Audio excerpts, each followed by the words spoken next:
ময়না, মা! এই বাটুল, তুই আমার এইটুকু মেয়েকে ধরে জড়াচ্ছিস কেন রে? ময়না আমার পুতুললে পালাচ্ছে। না মা, আমার ছেলে পুতুলের সঙ্গে মেয়ে পুতুলকে বিয়ে দিয়ে দিয়েছে। তবে সাত পাকে বিয়ে হয়ে গেলে তো বর বউকে আলাদা করা যায় না। দাঁড়ান দাঁড়ান, বাবা, 7 পাক ঘুরে বিয়ে হয়ে গেলে যদি আলাদা করা না যায়, তাহলে পুতুল কোলে নিয়ে তো আপনার মেয়ের সাথেও আমার ছেলে 7 পাক ঘুরেছে। আমিও তাহলে ওকে ছেলের বউ করে বাড়ি নিয়ে চলে যাব। ওর পুতুল দিয়ে দে ময়না। না ও তো বিয়ে দিয়ে দিয়েছে। তুই একটা ছেলে পুতুলগুলো সকলে মেয়ে পুতুলগুলো কি বিয়ে করে নিয়ে নিবি? আমার ছেলে পুতুল একটা ছাড়া 10টা বিয়ে দেব। তোর কি রে?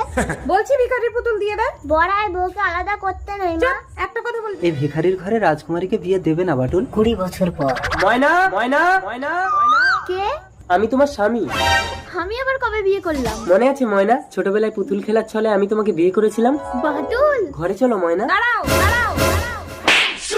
ভিখারি, তোর সাহস তো কম না, তুই আমার বাড়িতে এসে আমার মেয়ের হাত ধরে টানিস? ময়না আমার বিবাহিত স্ত্রী। এই চুপ কর, তোরা কিছু মালকড়ি পাওয়ার জন্য এই কায়দাগুলো করিস।